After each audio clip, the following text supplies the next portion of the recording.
Welcome back a la Varilla Podcast, varillero. Aquí su fiel presentador Charlie Pérez con Juli Castell, titular del equipo de una vieja categoría 99. Hola, mi hermanito. Hola, Cere, ¿cómo está la cosa? Una semana más, un capítulo más de su podcast favorito, hablando de la MLB, de la sección que a todo el mundo le gustó, la sección esa final, hablando de nuestro pasado beisbolístico. Ya tú sabes, a darle un poco más, a repasar por ahí arribita lo de cómo va marchando la MLB y tú sabes, lo que a la gente le gustó, la interacción ahí de las anécdotas y de las cosas. Sí, hoy tenemos un capítulo con varios temas importantes que tienen que saber los fieles seguidores de la MLB, como que son los mejores equipos de cada liga, los MVP de la Liga Nacional, de la Liga Americana de abril. No es un premio SD, lo damos nosotros aquí en este podcast, porque nosotros somos unos caballos. Míralo aquí, nosotros somos unos caballos. Y los sorpresas, los mal arranques, y al final la sección que le gusta a ustedes. La Entonces, chisma. sin más dilatación ni más preámbulo, comenzamos.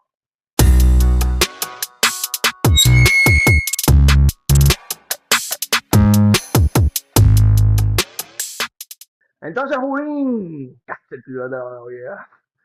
Ya se fue un mes de MLB, ya se fue un mes de una temporada que está teniendo sus cosas buenas y sus cosas malas, porque nada es perfecto.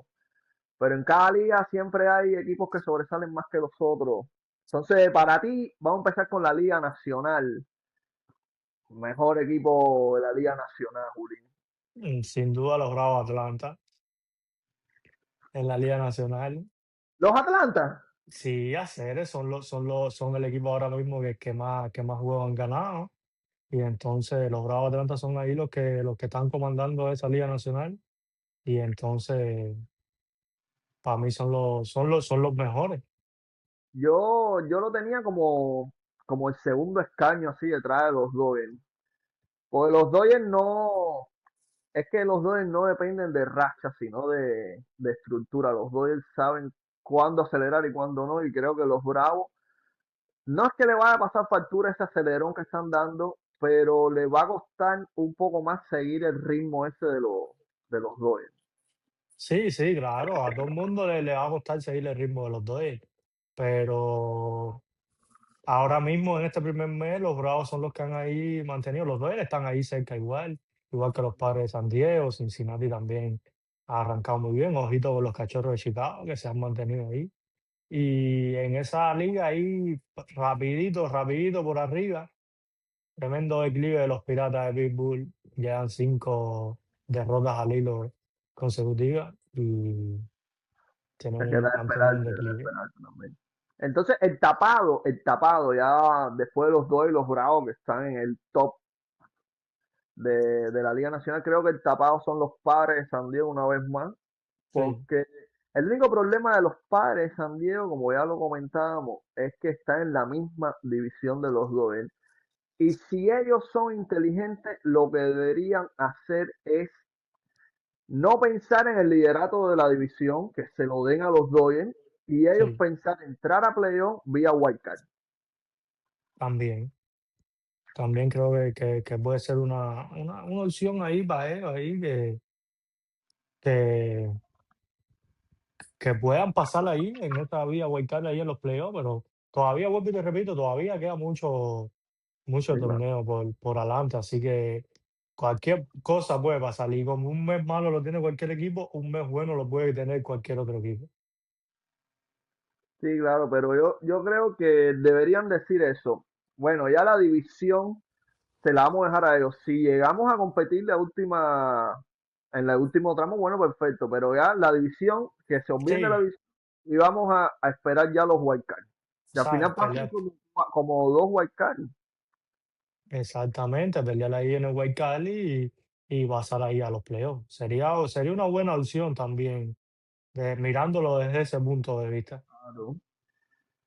Y entonces la liga, pasamos para la liga americana Sí, tiene un claro dominador común que son los Yankees. Los Yankees, contra tu pronóstico. Los fanáticos de los Yankees deben estar muy contentos por los Yankees y porque tú a veces te pones hater de los Yankees.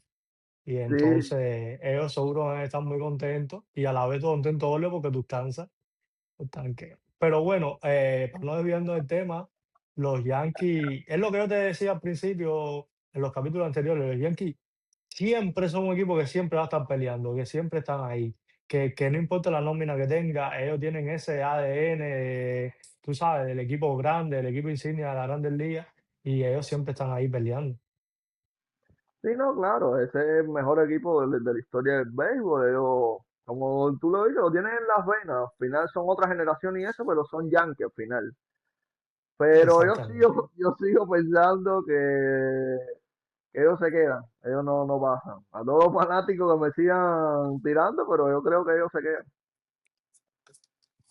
Yo todavía confío en un levantón de los Toronto Blue Jays, que están en esa edición, están ahí. Y entonces yo todavía confío que en ellos, porque tienen una gran nómina y un mes más lo tiene cualquiera. Y entonces, eh, nada, que confío en ellos y creo que también tienen los Yankees están perseguidos ahí por los Tampa Bay, que no empezaron muy bien, pero como a mitad de mes empezaron a ganar, ¿sabes? Ellos están, ¿sabes? Ahí flotando, están ahí atrás de los Yankees, No, sin mucho ruido, pero están ahí. Entonces, se han beneficiado mucho también que Toronto no ha empezado bien, ha empezado, tú sabes, tan valiente, y entonces ellos han sabido aprovechar eso, que es un rival directo en la división, y han sabido aprovecharlo. sí, yo también creo que en ese segundo escaño en la Liga Americana están los Toronto, porque el Toronto es un equipo que tiene demasiado talento, tiene un talento de sobra. Y es verdad que han tenido mal arranque, pero si se llegan a acomodar, cambia todo el panorama de la liga y sobre todo de esa división. Exacto.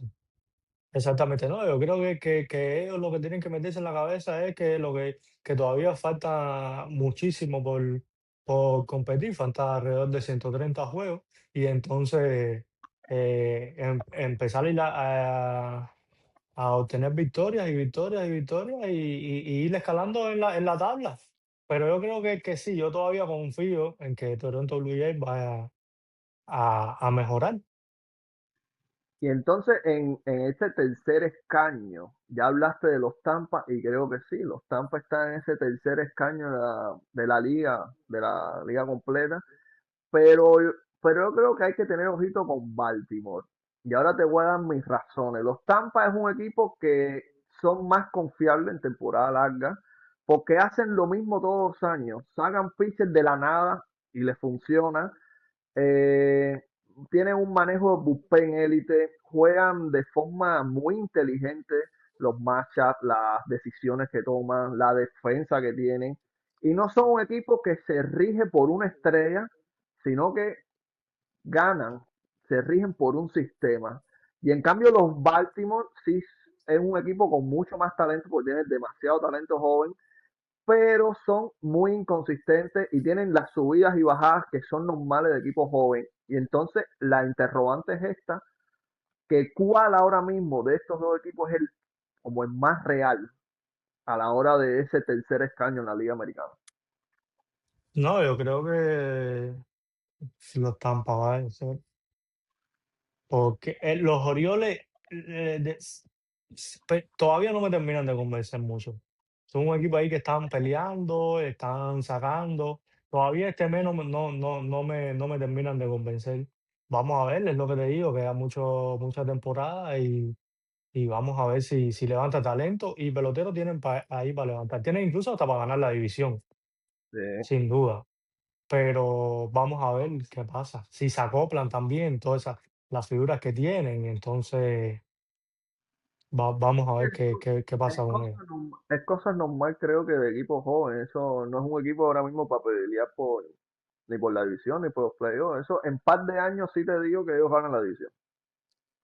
Puede ser, ¿eh? Puede ser que sea un proyecto, a un plazo de 2 años, quizás tres, pero sí, pero tienen, ellos tienen de dónde sacar ahí, tienen que exprimir sus jugadores, tienen que dar el 100% y ellos tienen la calidad. Y los Tampa son un equipo interesante, incluso para hablar de ellos. Sorry. En un capítulo. Sorry, coño. En un capítulo completo porque no se rigen por una estrella y tienen jugadores muy buenos. Mira el caso de Yandy Díaz. Y entonces lo que hacen es que sacan jugadores que tú dices, ¿quiénes son esta gente? Entonces Exacto. rinde de la mejor manera, pero lo terminan traspasando por prospectos y eso. No tienen, nunca han hecho, creo que un proyecto ganador para que diga un día, bueno, vamos con este proyecto a tratar de ganar la Serie Mundial. Sí, exacto. Nunca han hecho ese proyecto de como crear una dinastía, como lo venía haciendo años atrás que quería hacerlo los Dodgers y han logrado, tú sabes. Y entonces, nunca, pero siempre, también, siempre están ahí en la pelea, siempre sacan buenos peloteros, siempre sacan buenas estrellas de campamento. Estamos hablando de Randy Rosarena, Juan de Franco, Yandy Díaz, Junior Caminero ahora mismo. Tenían en su momento el centerfield Ken Mayer, que era guante de oro, Tyler Glasnow, excelente pitcher que ahora estamos los Dodgers. Y entonces siempre, bro, siempre. Tampa Bay, incluso Tampa Bay jugó en el COVID, jugó la final contra los Dodgers de la Serie Mundial. Ujú. Y entonces yo creía que esa generación ellos se iban a mantener ahí, tú sabes, como que con ese equipo, pero ellos desmantelaron un poco, se fue Randy, se fue Mayer, y entonces ellos fueron desmantelando, se fue el Lau, que era de segunda base, ellos fueron desmantelando un poco. Yo creo que así nada más se quedó Yandy, y entonces así no se puede aspirar a un proyecto ganador, pero Sí, ellos siempre ellos sacan figuras. como un negocio. Exactamente. Ellos, sí, ellos lo ven como un negocio. Y para más fatalidad de ellos, el problema que tuvo Juan de Franco, que iba a ser la estrella de ese equipo sin lugar a dudas, y entonces tuvo ese problema que tuvo, pero, ¿sabes? A la larga o a la corta, ellos iban a vender a Wander. No creo un Juan de Exacto. Franco quedándose ahí 10 15 años. Y entonces ellos son una organización así, entonces tampoco es una organización que pague mucho por los peloteros como los Astros de Houston. Y entonces son organizaciones que tienen diferentes métodos de trabajo, no son organizaciones que hasta ahora el gerente quiere como que un título, como los Dodgers, como el de los Mets, que trae gente para ganar, que ya que no ganen y no obtengan resultados, son otros 20 pesos, ¿sabes? Pero no veo que están construyendo algo, pero al final así. Pero es que siempre pelean y siempre están ahí. Ese es el problema también. Y entonces, sin traerle estrellas ni nada, mira los Mets, con todas las estrellas que tienen, han empezado muy mal y mira el caso de Tampa, una nómina discreta y mira lo bien que han empezado. Exactamente. Entonces, estamos con cuatro equipos de la Liga Americana, pero que todos están en una división. Las otras divisiones, Todo está en una división. Las otras las otras divisiones divisiones han están. empezado, pero mal, mal, mal, mal. Sí, han empezado mal y en la división americana del oeste, donde están los Astros y los Angelinos, por supuesto, los Angelinos se cayeron 6 derrotas consecutivas y los Marineros de Seattle han Sí, empezado a levantar los Marineros. Ahí era de está esperar. comandando la división los Atléticos de Oakland, pero los Marineros están empezando a levantar y ya están ahí en segundo lugar, bien pegaditos ahí a los Atléticos de Oakland. Sí, sí, era de esperar, era de esperar. Y la liga central de la Nacional, el último es mejor que el primero de la Liga Central Americana. Sí. Increíble. Son cosas que pasan, que es así. Entonces, Julín, vamos a dar nuestros premios al Mm, MVP y al San John del mes de abril de cada liga. ¿Quién tú crees que se lleva el MVP de cada liga? Va a ser el de la Liga Americana. Yo creo que el MVP sin lugar a dudas es Jordan Álvarez. No, no hay discusión. No hay discusión. No hay discusión porque, mira, Jordan es primero en jonrones con 12. Jordan es primero en OBP con 4.62. Jordan es primero en el Lubin con 7.37. Jordan es primero en OPS con 1.199. Jordan es primero en hit con 42 hits. ¿Sabes? Jordan es segundo en averaje con 3.56 de averaje. Es cuarto en RBI en carreras empujadas con 27. En carreras anotadas, su equipo no produce mucho, pero está en el top 10. Es noveno con 25 carreras anotadas. En two-way, octavo, tiene 9 two-way. Y una cosa que llama mucho la atención, en 32 juegos, solo se ha ponchado 14 veces. Para un slugger, tener eso, Munetaka Murakami, por ponerte un ejemplo, está Ujú. empatado con Jordan en el liderato de jonrones y tiene 42 ponches. 42 ponches. El West tiene 36, 37 ponches. Entonces, tienen 3 veces más ponches que Jordan. Entonces, hemos visto un Jordan que ha venido imparable, no se le puede pichar. Porque no solo da jonrones, no se poncha, tiene la zona de bateo, la tiene perfecta. Mm. Y entonces ha hecho ahí muchos ajustes, parece, trabajó mucho en ella en el off-season y está imparable. Este inicio de temporada de Jordan está imparable. No solo es un jugador que es fuerza bruta, porque te da hit, te da tu way, te da honrón. Entonces no es como que no está presentando debilidad. Está teniendo paciencia en home, discriminando bien los lanzamientos y entonces no es un pelotero que tú le puedas sacar la fácil ahora mismo. Jordan está en un nivel, de verdad, en nivel MVP. Sí, MVP. Entonces esos son los tres nombres de ahora mismo de MVP: Jordan, Josh y Murakami. No, puede ser. De la Liga Americana, Sí. el juez está bateando 270 y pico. Murakami tiene muchos ponches. Pero yo me quedo con Jordan, está indiscutible, ese es el No, problema. Jordan está años luz de ellos ahora mismo. Sí, Jordan está indiscutible ahí, ese es el problema que, que, que yo veo ahí. Y en la Liga Nacional, Julín, En la Liga Nacional yo no tengo un claro MVP, no, pero yo me fuera con Eli de la Cruz. Eli de la Cruz Sí, Eli ha empezado muy bien, Eli tiene 10 honrones, 24 carreras empujadas. El gran problema de Eli son los ponches también. de Eli. Sé que tiene 40 ponches en 32 juegos, pero Eh, aparte, un corredor que corre muy bien la base, se roba muchas bases. Y entonces, si él mantiene ese Y poder, eso que no han robado tantas. y eso que no ha robado tanto, pienso que se anda como que cuidando un poco más en ese sentido para no lesionarse tanto y tal. Pero creo que él no hay mucho así más. El que más así es él y batea 2.82, creo, también. Y, y Andy Pajé.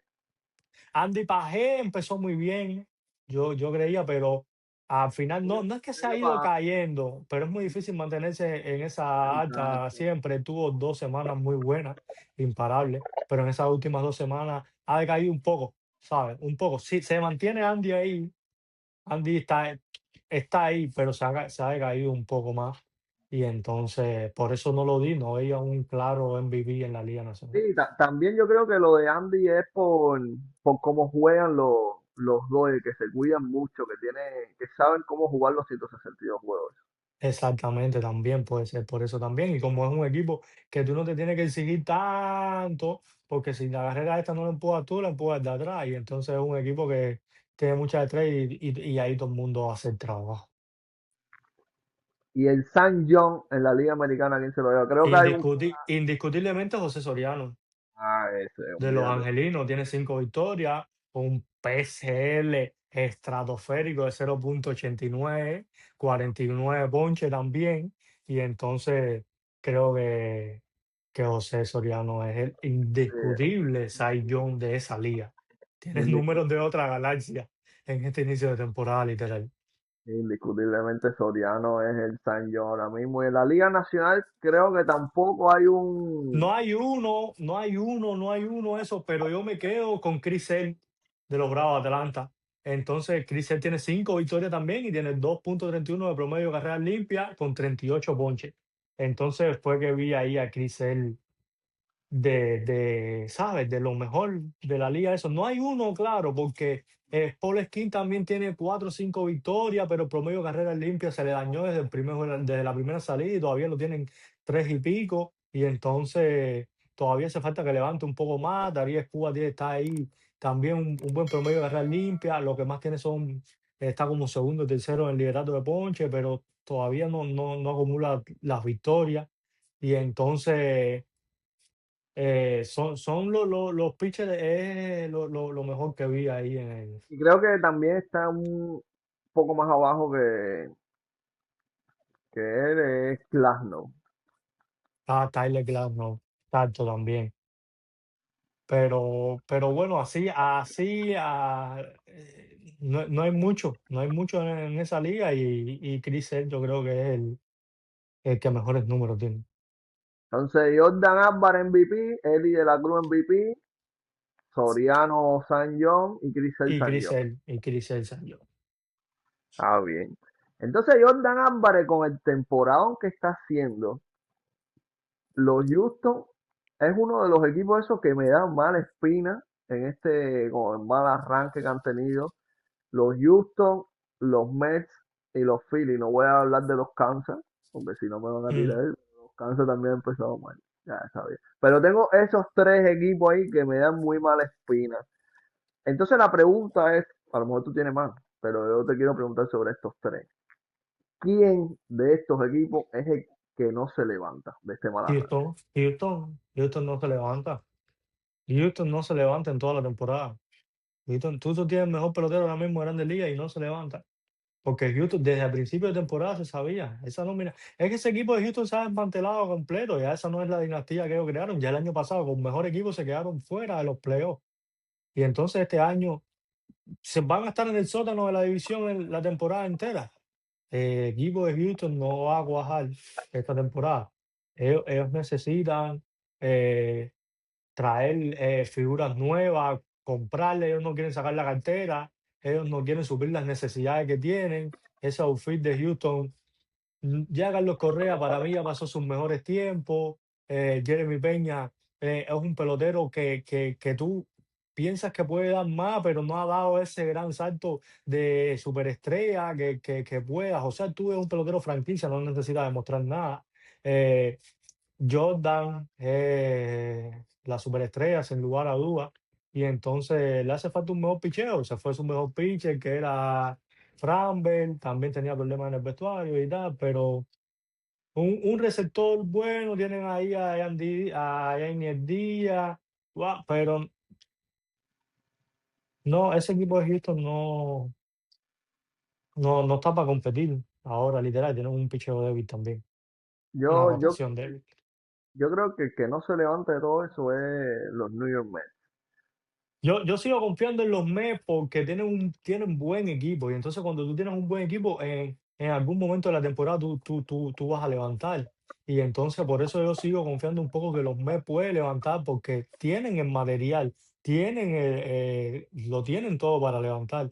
Y entonces puede que no levanten, pero ellos tienen todo. Y entonces, mira, yo creo que los Phillies, ya que hablabas de los Phillies, que los Phillies ya están levantando.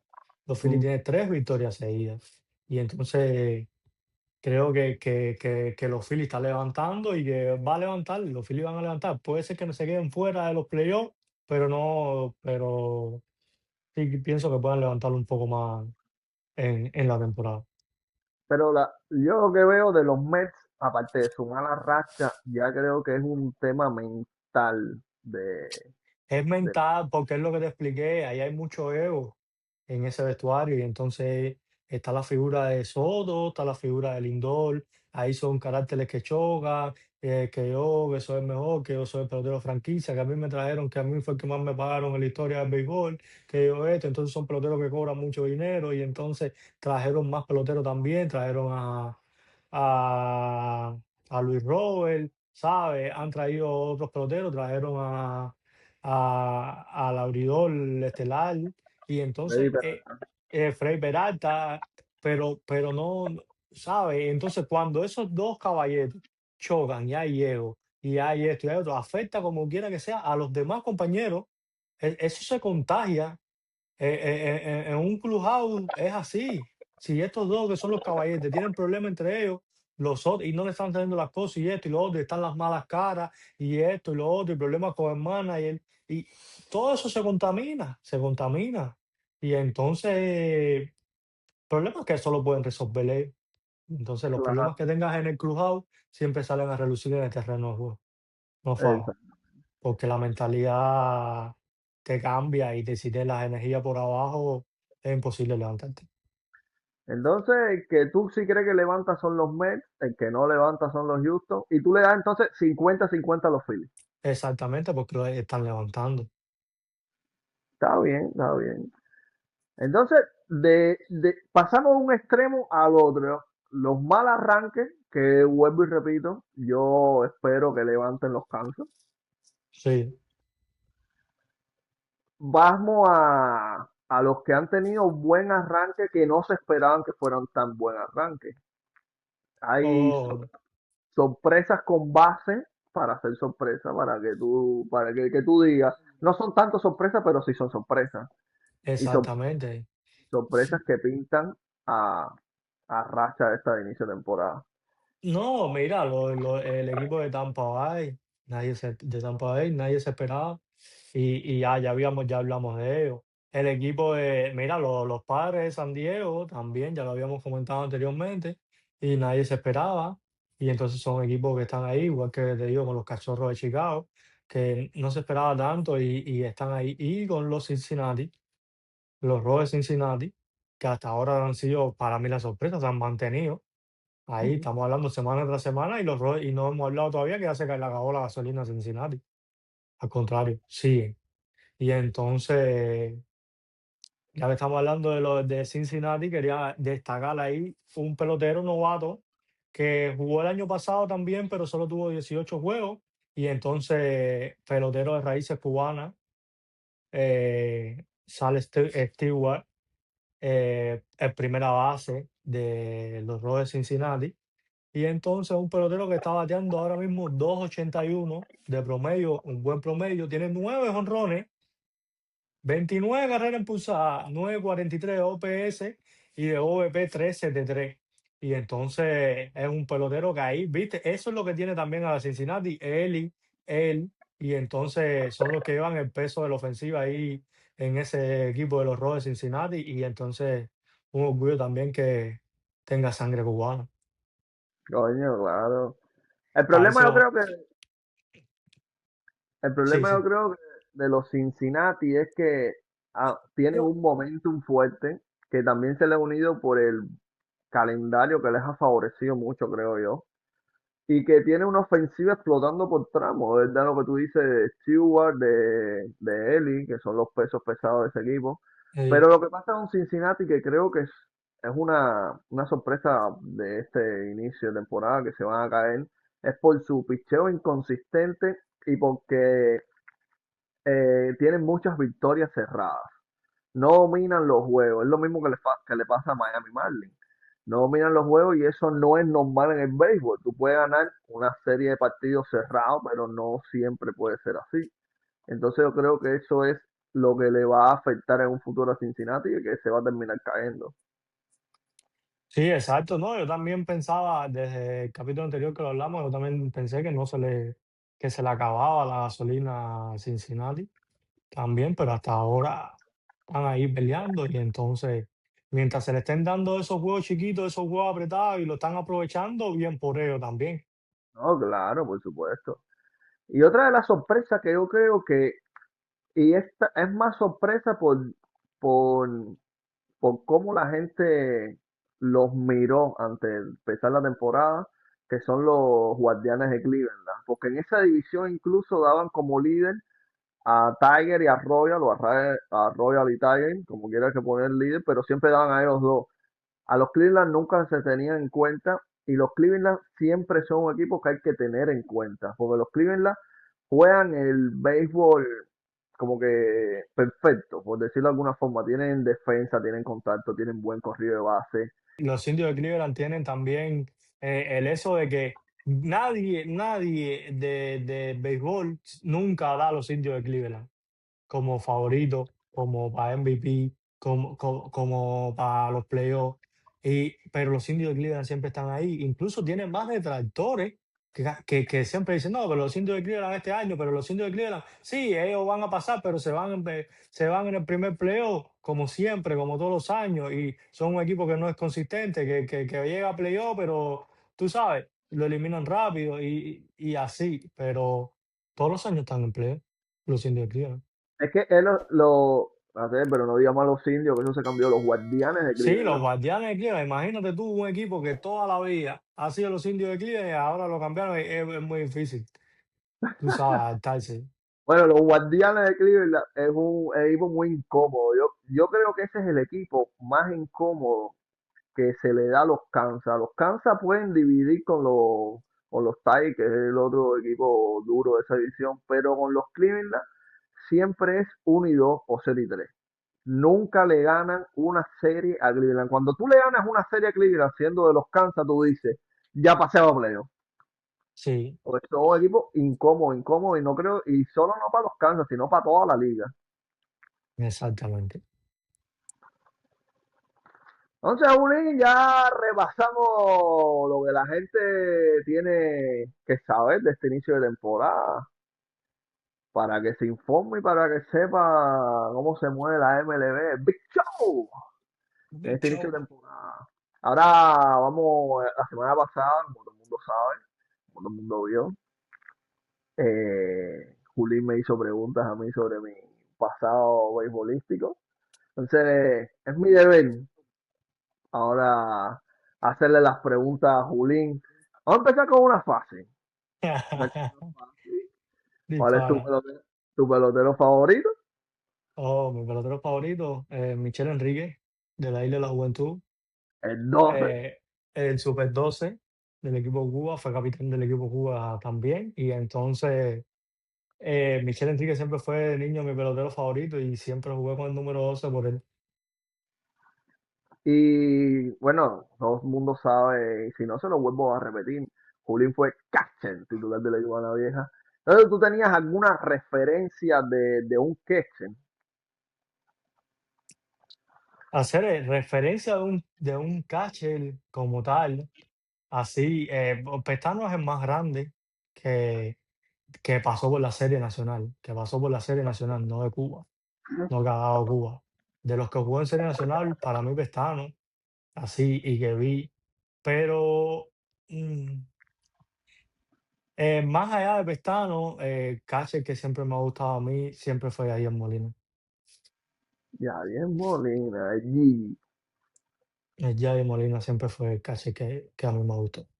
Entonces, Julín, ¿cuál fue el pitcher más difícil de manejar siendo catcher que tú tuviste? What the fuck. El pitcher más difícil que yo tuve de que echarle, de recibirle, De manejarlo, que se ponía pesado. que se ponía pesado.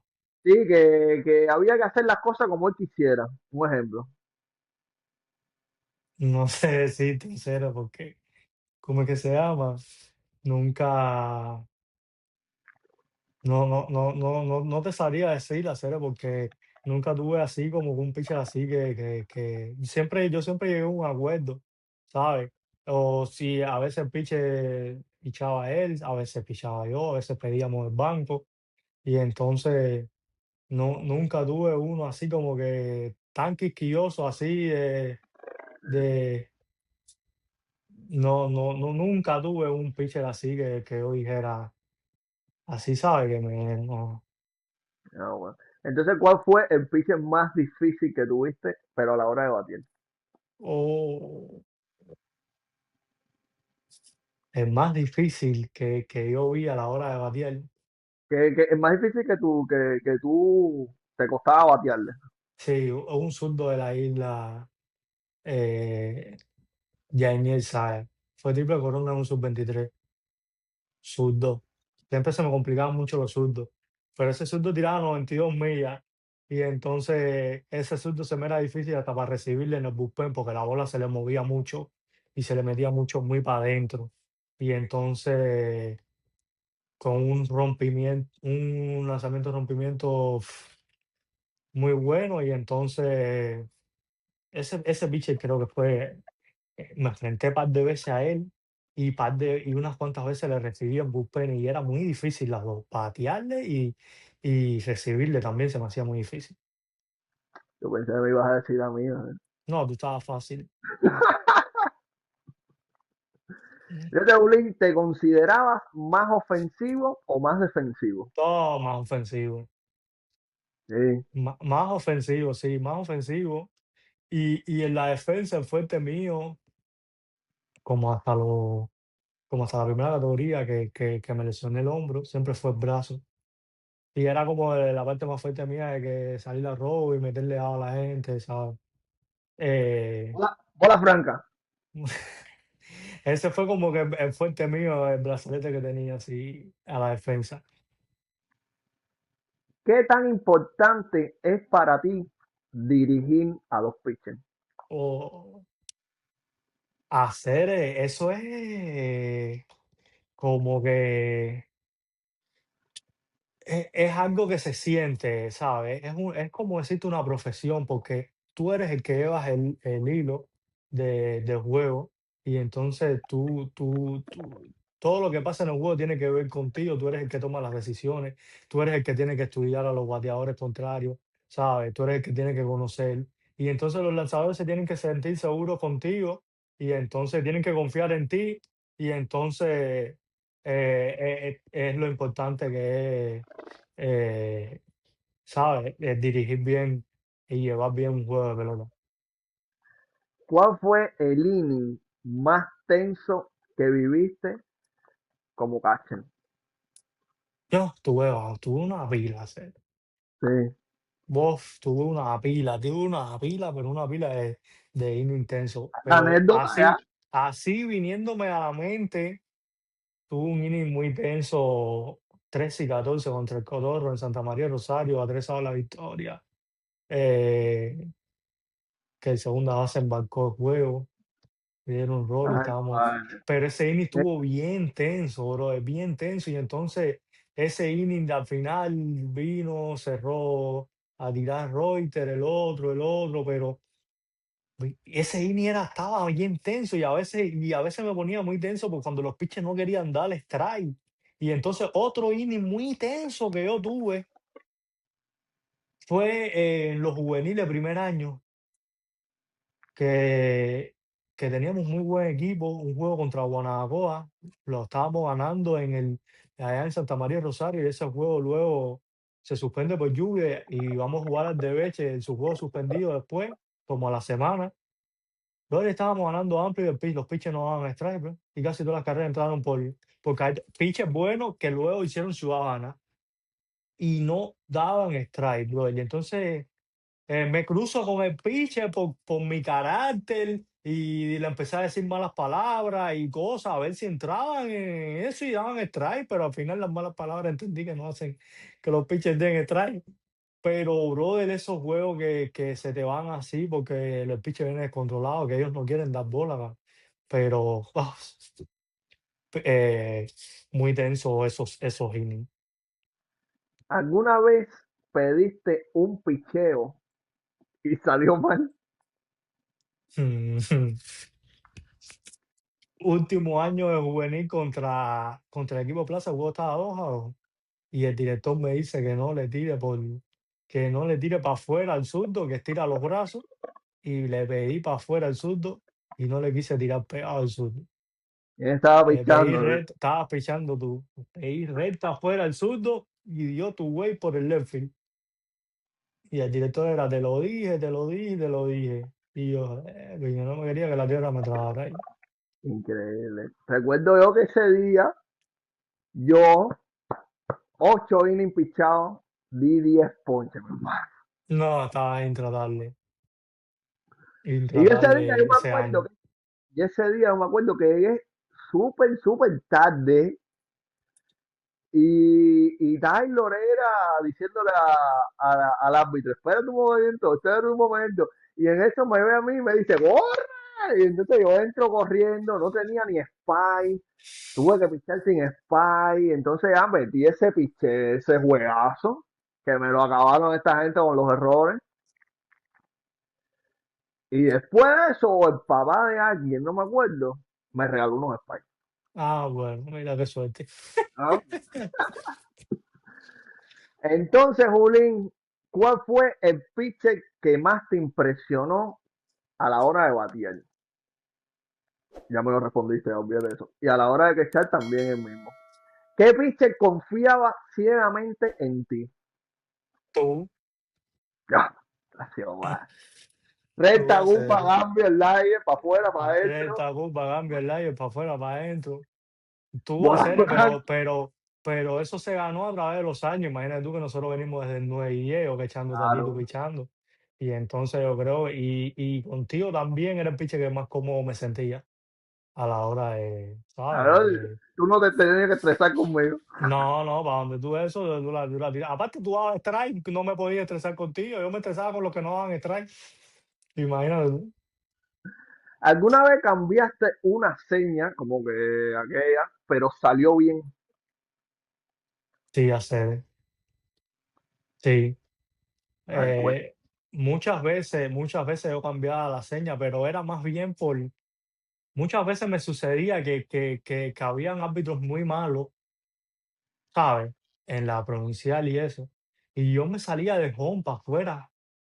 Y la bola caía en el centro de mí, obviamente, era en el centro de mí, pero no era strike, era afuera porque la bola no pasaba por encima de home. Y los árbitros cantaban strike. Y entonces ahí yo cambiaba. Ya el plan que yo tenía en mi mente de cómo llevar el partido ya cambiaba todo. Porque el árbitro se iba detrás de mí, o la No, árbitro en aquel juego que fue Yanel Moreno, me acuerdo. Y entonces se iba detrás de mí. Y entonces todo lo que tiraba para acá, que caía ahí en el centro de mí, que era bola, ella cantaba strike. Y entonces me acuerdo en el de Beche, el público le tiraba para arriba, ya a esa hora, como en el séptimo inning, fue que ella se dio cuenta que yo me salía de home. Y después me decía a mí que si yo era una grúa, que si estaba alando la mascota, que si no sé qué más, que si un chino cayó en un pozo. Pero yo no tenía culpa, yo estaba aprovechando lo que tú me estabas dando. claro. Y entonces, imagínate tú. Ahora dime, que a lo mejor sale anécdotas aquí, la jugada más loca que tuviste y tu error más vergonzoso. Ok. No, la jugada más loca que yo vi. Oh, Que tú- yo he visto muchas, sobre todo en la primera categoría, donde aprendí muchísimo, bro. Eh, jugada loca, loca, loca. No sé qué decirte.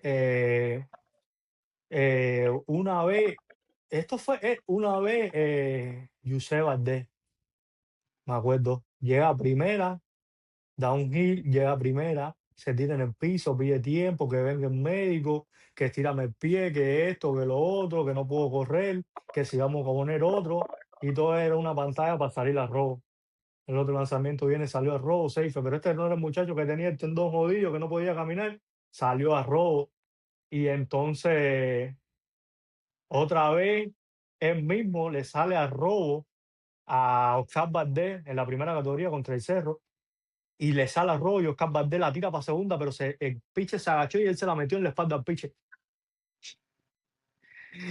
Me acuerdo de esa jugada así, loca, así. Y el error más vergonzoso mío, creo que fue la primera categoría también. Me salieron a robo para tercera contra Arroyo en el DESA, jugábamos segundo turno. Me salieron a robo para tercera y la metí para el left field. Y entraron dos carreras. Fue como en el segundo o tercer inning. Y entraron dos carreras. Me acuerdo que ese día lloré y todo en el banco. Porque me dio vergüenza, ¿sabes? Y entonces, no sé, lloré en el banco. Me dio por llorar en el banco cuando hice ese error. A lo mejor también es de la impotencia. Sí, sí, no, y que yo tenía el brazo alegre, en ese año yo tenía el brazo alegre, y entonces yo también, no es por justificarme, pero las pelotas que se jugaban en la provincial eran las blancas esas, que eran malas y no pesaban mucho tampoco, y entonces la tiré para el field. Julín, ¿cuál fue el pelotero, el mejor pelotero que tú viste jugar y el mejor que prometía y no llegó? El mejor que yo vi jugar Mm, en Cuba, de así de mi generación, o era mayor que nosotros. No, pero es que ese mismo pelotero es el que también, bueno, un pelotero que fue de lo mejor que yo vi jugar fue el Yupi, que fue Yuniel Díaz, que fue novato del año con Industrial. Bueno, al final no le dieron novato del año porque se fue del país. Ese pelotero fue de lo mejor que yo vi. No era de mi año y tal, pero de mi año sí te puedo mencionar a Miguel Antonio Vargas y a Lázaro Mentero. Así oye, de lo mejor que vi. Y un año mayor que yo, así de lo mejor que vi, desde el año 98, el Fino y Orlando Martínez, de Playa, el zurdo. sí, el zurdo. El zurdo de lo mejor así que yo vi. Y pelotero que podía haber llegado también. Bueno, todos esos que yo te mencioné que pensé que iba a haber llegado, pero el que más yo pensé que iba a llegar a las Grandes Ligas, él jugó en Grandes Ligas, pero un turno al bate o un juego, pero no, eso fue Yubi. Pensé que iba a llegar a Grandes Ligas. Y del así de talento, que podía tener talento, para mí, Royster Meriño de La Habana Vieja. Pelotero que hizo, siempre hacía preselección, hizo equipo Ciudad Habana y todo, último año juvenil. Pero, ¿cómo es que se llama? Con un gran talento, pero los que jugábamos con él en La Habana Vieja sabíamos más del talento que tenía, porque lo que la gente no sabe es que él iba a la provincial sin entrenar. Él iba el primer día a la provincial, él nunca fue a un entrenamiento, él nunca fue a entrenar. A él tú le decías, este es el calendario, tal día empieza la provincial y él iba el primer día a la provincial y daba 4 giles el primer día y las empujaba todas. Y era el tercer bate del equipo. Y tú decías, si yo me meto el año entero entrenando, ¿sabes? Como Reuters viene de su casa a jugar pelota directo y va y batea más que todo el mundo en la provincial, rápido también, roba base, fildea, ¿me entiendes? Picheaba. Eso es un pelotero que yo pienso que si hubiera tenido más disciplina, hubiera llegado incluso a Serie Nacional. Y un pelotero que no era de ese poder al bate, pero a veces tenía poder ocasional porque a veces daba buenos batazos. Un pelotero de clutch, a la hora buena todas las traía él, déjasela a él, que es un pelotero muy de clutch, y para mí fue de lo mejor que yo vi así, ¿sabe? Como que en La Habana Vieja, para mí, Reuter. La Por verdad, eso, porque no entrenaba, eso era talento puro. Eso no no, entrenaba ahí y bateaba todos los años. Reuter era un talentazo increíble, hacer. Entonces, Julín, ¿por qué tú crees que el catcher es más inteligente dentro del juego? Oh, porque Cachel es el pelotero mira, primero es el que está enfrente al estadio entero, ¿sabes? Es el que tiene todos los jugadores de frente, todas las jugadas que ocurren, él las tiene de frente. Es el pelotero que lleva, ahora mismo en el béisbol de ahora mismo ya no, pero bueno, es el pelotero que lleva los hilos del béisbol, el que tiene que dirigir al pitcher, el que tiene que conocerse los bateadores, tiene que estar pendiente a que el pitcher cuida al corredor para que lo mantenga pegado, para que si le sale el robo no le coja tanto el tiempo, tiene que saber quiénes son los peloteros rápidos de los equipos y cuándo va a salir el robo. Tiene que ir creando habilidades. A veces yo sabía quién iba a salir al robo sin yo saberme la seña, yo sabía quién iba a salir al robo. No porque fuera rápido, porque fuera lento, sino que todo el mundo, todos los jugadores, a lo mejor ellos no se daban cuenta, pero a la hora de adelantar en primera, adelantaban de una forma cuando Mm, tenían seña de robo y otra cuando no tenían seña de robo. Cuando no tenían seña de robo, adelantaban normal y estaban pasivos ahí, normal, pero cuando tenían seña de robo, se ponían ahí como que reyes, sus marcas listos fuera para salir al robo. Y entonces a veces yo pedía bola franca sin el director darme bola franca y salían al robo. Y ahí así se les metía out. Pero son todas las cosas que se tiene que dar cuenta un receptor a la hora de llevar un juego. Los bateadores que vienen, si este es jalador de bola, ¿sabes? ¿Para dónde vas a poner a los jugadores? Los picheos que se les dice a este jugador, a este bateador le estamos pichando pegado, ¿sabes? Los jugadores se tienen que correr hacia la mano del bateador. No, es imposible que tú no te estés pechando pegado a ti y corras right field para la raya. en segunda base para arriba, local que para arriba primera. No es posible. Si te estoy pichando para afuera, puedo correr a los jugadores un poco a la derecha y entonces se trata de eso y hay mucha comunicación con el pitcher. Ahora mismo en Grandes Ligas, el único jugador que necesita hablar inglés para estar en un roster es el receptor, El porque receptor. tienes que tener mucha comunicación con tu lanzador, ¿sabes? Si no hay comunicación, no va bien el juego. Si pitcher y catcher no tienen buena comunicación, no va bien el juego, claro. Claro. Entonces, ¿qué te enseñó después de toda esta disertación que me has dado? ¿Qué te Mm. enseñó ser catcher que otro jugador no entiende, ya sea dentro del terreno o fuera del terreno? Hacer los mejores técnicos, los mejores de los mejores directores de equipo, casi siempre son gente, peloteros que fueron receptor. El receptor te abre te desarrolla la capacidad de pensar más que todos los jugadores. Eh, si tú eres Sí, que tienes si que tú eres estar pendiente a todo. exacto, si tú eres outfield, tú nada más tienes que pensar que si dan fly a mí, lo tengo que coger. Si dan hit para acá, tengo que hacer la asistencia. ¿Sabes? Situaciones de juego, pero el receptor tiene que conocer todas esas situaciones del juego, tiene que estar pendiente a qué lanzamiento le estamos haciendo a bateador, bateador por bateador, ¿sabes? El Mm, trabajo que se le va a hacer a bateador por bateador, ¿sabes? También tiene, un catcher también tiene que tener en cuenta que siempre el primer lanzamiento que tú pides, no siempre no puedes pedir recta al primer lanzamiento. claro, Sí, sabes, el pitcher no puede decirte que no siempre y después que sí, ya eso es avisarle al contrario. Entonces, siempre tú no, al primer lanzamiento tú no siempre puedes pedir recta. Muchos catchers que siempre el primer lanzamiento recta, el pitcher dice que no y ya tú sabes que va a tirar curva, porque tú siempre pides recta al primer lanzamiento. Y entonces es eso, cambiar. Siempre a todos los bateadores no se le puede tirar recta al primer lanzamiento, siempre. Entonces, a los bateadores atrás, depende de la calidad que tengan siempre tampoco se le puede tirar recta al primer lanzamiento, porque hay muchos que son jamoneros y vienen al primer lanzamiento, va a hacer swing y a surgir de pelota, ¿sabes? Porque saben que después se meten en conteo y no, y le es un poco más difícil. Y entonces te dice, un catcher tiene que estar pendiente a cómo llevar el trabajo en la alineación con su lanzador, tiene que estar pendiente a las posibles jugadas que se den en el juego, las asistencias que tienes que hacer cada vez que no hay out y dan rolling al cuadro, tienes que moverte hacia atrás de primera base, entonces es todo, las diferentes situaciones de juego que hay.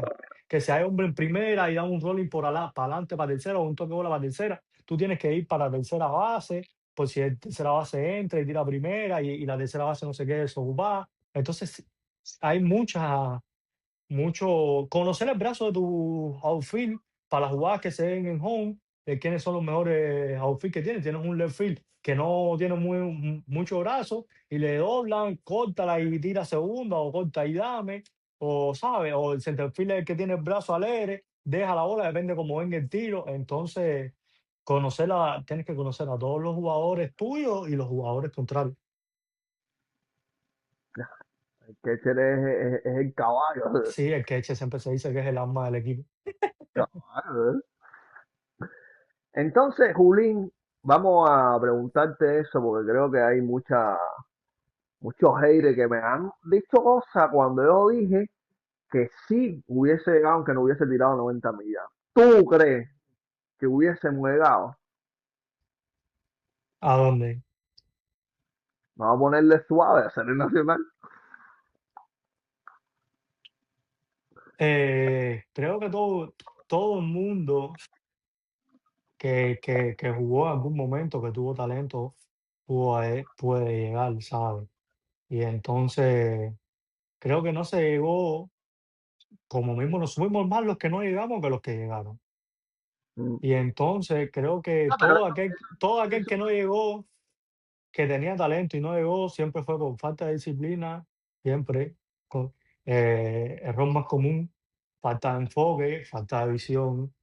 Y, ¿sabes? A lo mejor también falta de motivación y, y eso, falta de motivación, falta de disciplina y falta de enfoque.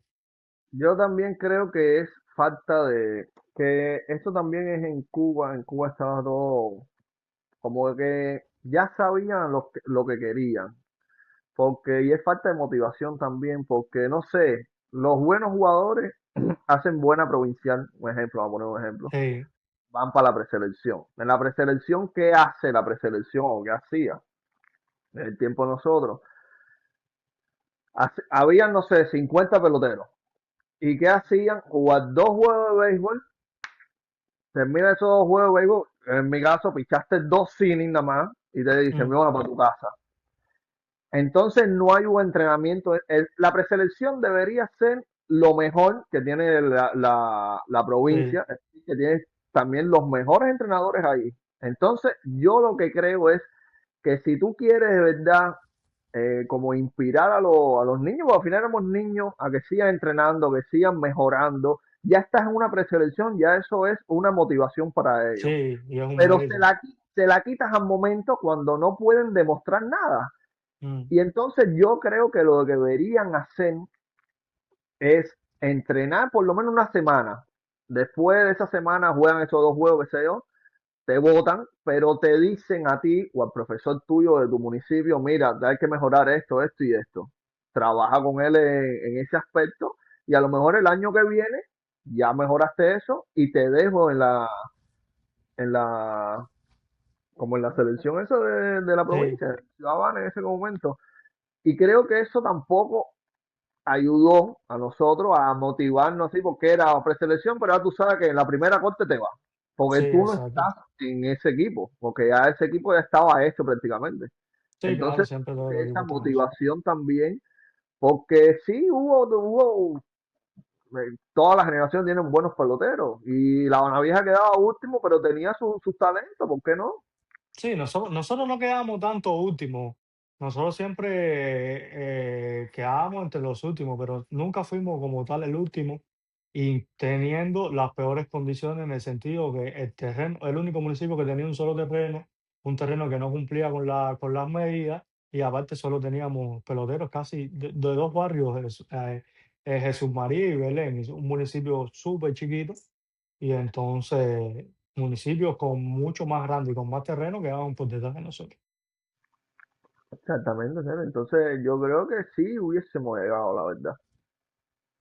Puede ser, puede ser. Juli, haz una anécdota ahí para que la gente se sienta contenta. Una anécdota, una anécdota cual, cómica.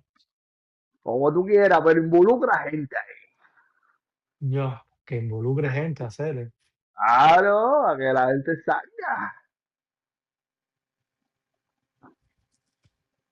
una anécdota cómica. No, hacer es que te voy a decir una anécdota cómica. Una anécdota cómica, cómica, cómica. Un día en el 13 y 14 yo estaba quechando. Primer día de la provincial. No se me olvida. A la vieja contra Guanabacoa, ganamos ese día. Yo estaba quechando y me toca batear y yo me quito la huevera mía y la dejo encima del maletín, en el banco. Y yo me quito la huevera y voy a batear porque con huevera no se batea, eso es muy incómodo. Y entonces yo bateo, me acuerdo, me dan base por bola, guau, sacaba de línea, anoto carrera y cuando llego al banco había un pelotero del equipo, Ulises. Estaba con la huevera mía puesta así en la boca, así en la nariz, como si fuera un eso de respirar de los hospitales, oliéndola así. Yo le digo, hacer eso no me lo pongo en los huevos. Y todo el mundo, ¡guau! Ahí ya, no sé qué más, ahí ya, eso fue ya. A día de hoy, eso fue una locura ese día. Yo que todavía me acuerdo de ese día. Él estaba ahí como si él estuviera en el paraíso, porque estaba nueva y tenía olor a yuma, porque me la habían mandado de aquí de Estados Unidos para Cuba. Y él estaba ahí enternecido con la huevera mía ahí en la nariz, así en la boca oliéndola. No, Qué mal de terminar el capítulo, todo rico. Bueno, mi gente, un capítulo más. Bueno, tú sabes la anecdotaza esta que ha contado Juli. Por lo demás, like, comenten, suscríbanse al canal.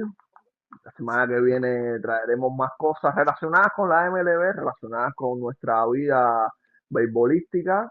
¿Quién sabe? A lo mejor un capítulo de esto llamamos a alguien más para que nos cuente su paso también Por el béisbol. por el béisbol infantil. ¡Julín! Cachete de la vieja, gracias por otro capítulo más.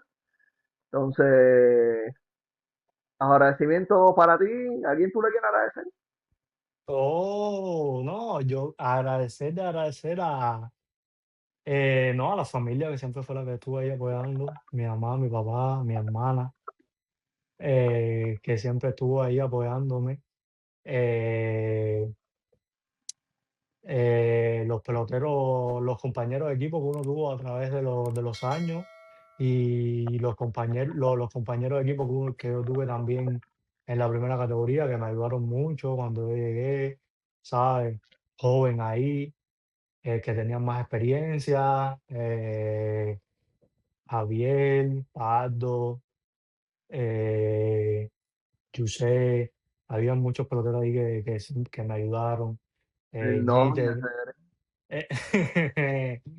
Eh, Jeter, mucha gente ahí me ayudó, muchos entrenadores también que tuve, también Javier, que fue entrenador mío también en 9 y 10, Taylor, Taylor Chapman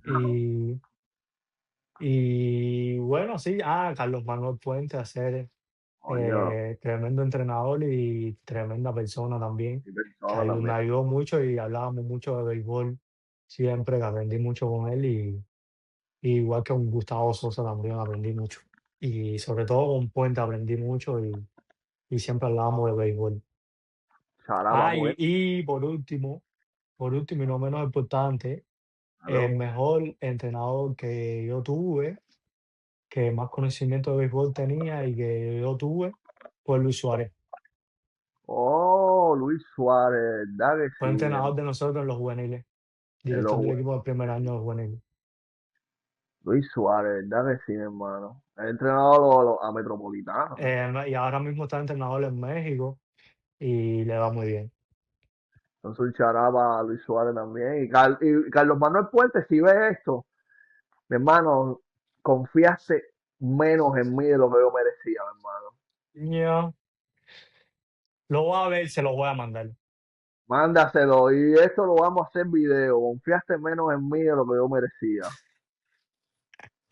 Ah, se acabó el capítulo aquí. Ujú. Mi gente, los quiero, los quise y los querré. Nos vemos en el próximo episodio. Like, comentario, suscríbanse, ya tú sabes, todo eso. ¡Juli!